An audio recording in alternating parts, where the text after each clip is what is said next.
Nepal is in the grip of violence and unrest. To say the situation in Nepal is volatile would be an understatement. Yesterday, in the aftermath of the lifting of the ban on social media in the country, Gen Z protesters were out on the streets again, saying social media was never the core issue. The anti-corruption movement, which has so far resulted in the deaths of at least 22 and has injured over 400, soon got out of control.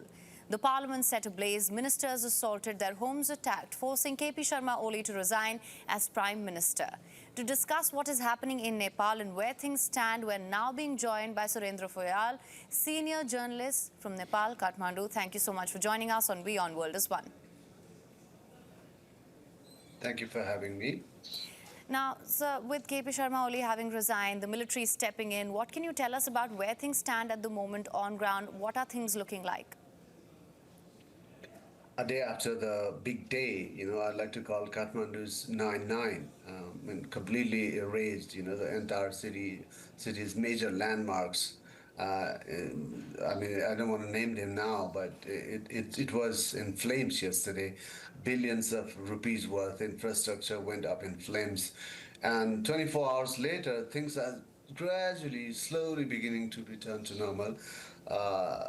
With Nepali army personnel guarding the streets, having imposed a curfew, and also they're guarding the streets of Kathmandu. Things are still a little volatile, so they are, telling people to stay off roads and avoid unnecessary troubles, as you can see in the footages. So things are gradually returning to normal, but right now Nepal remains under president's control. President is there, and he has not. He remains in place as the supreme commander of the Nepali army, and the Nepali army, along with the president, are working to also, organize a very important meeting, the decisive meeting, which will, decide the next course of action, the fate of Nepal in the interim. Right, and things, as you mentioned, of course, quickly got out of control. You said Nepal was up in flames, it seemed. We saw ministers, their homes targeted. The death toll is, at least for now, at 22. What would you say are the core demands of the youth, and what do you think was the breaking point? The core demand of the youth was, it was assumed that it was social media ban on 26 social media platforms that triggered the protest. But again, when they came out on the streets on Monday, when they started pouring onto the streets, started demonstrating, the Gen Z members, they were holding placards that read, end corruption, ensure good governance, and things like that. And these demands are not new. These demands are something raised by different political groups, civil society groups, all along. And they also, and then there was so much anger among the youth, and then suddenly, as the crowd swelled and got bigger and bigger, the KP Sharma Oli administration suspected there's massive infiltrations from various interest groups in the country, clearly unhappy with the way things are in this country. Remember, just a couple of months ago, Nepal witnessed massive pro-monarchy protests. They wanted restoration of monarchy. The protest had abruptly stopped, as you remember. These are the facts. And also there are other unhappy people, sections within the ruling parties and other political parties. And also, Nepal has a big unemployment problem. Many youngsters arrive in Kathmandu to leave for Gulf countries or East Asia or even Europe and America before Donald Trump. So, all these things came together, and the boiling, the anger, the frustration that had accumulated amongst the youth just spilled over onto the streets. And when police started fighting, that's when things started getting horribly wrong. On the first day, 19 people were killed, 19 protesters were killed.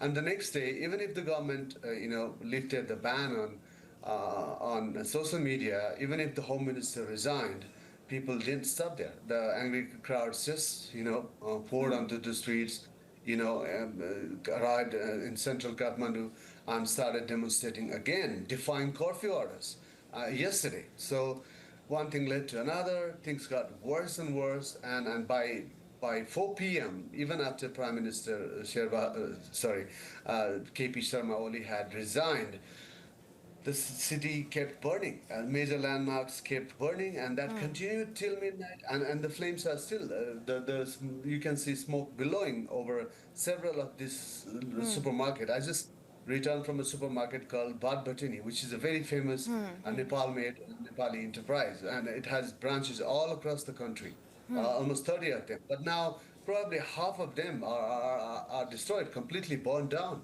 So not just the government buildings, even private businesses were burned down. The Hilton Hotel in the Kathmandu, a glitchy building in central Kathmandu, was in flames.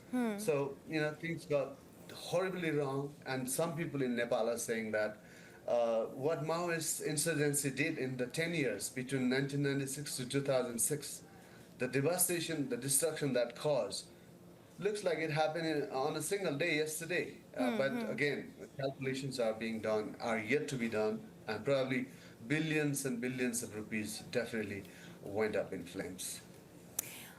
You've pretty much summed it up. These are issues that have been raised time and again, and that would, of course, explain the frustration that the youth-led movement and the protesters felt as well. And, of course, that was followed by the death of the protesters and the people who were involved in this as well. What do you think is the way forward? The Nepal Army, as you mentioned earlier, has extended a curfew as well. What are the next steps? There was also a jailbreak we heard today.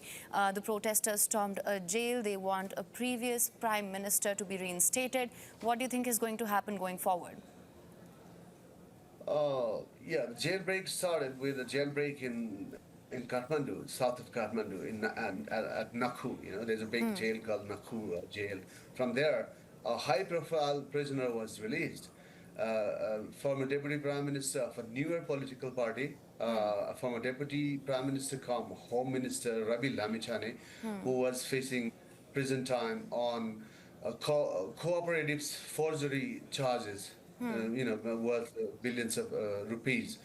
He was spending time there. He was released, even though he claimed he had completed all the court procedures. He was the first one. That was released by the crowd, the mobs, the Genji protesters, and then it followed the release, the fleeing of other protesters, other inmates from that prison. And similar things happen all across the country. Inmates from dozens of districts have fled by now. And I hear that the Nepal-India border is now restricted by the Indian security forces in the bordering areas to prevent, spillover of the violence and anarchy into India. So all these things are happening. And today, what's happening? The way forward.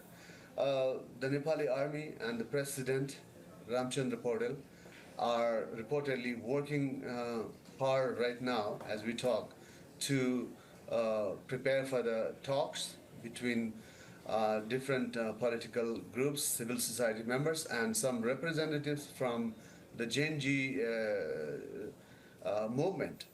The problem with Genji movement, according to officials, is that there are just way too many to locate. So they had to shortlist them because they are newly created Facebook pages and things like that. So it was more like a faceless kind of revolution with no clear leader in sight, nobody to give orders, So there's a bit of confusion, but they are working to find the way forward.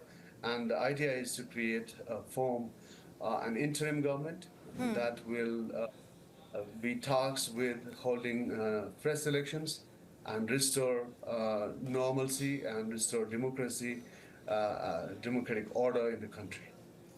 All right. Well, Mr. Fayal, thank you so much for joining us at this hour. Thank you so much for joining us with your insights on this. We hope you're safe. Please take care of yourself. Thank you so much for your perspective. Thank you.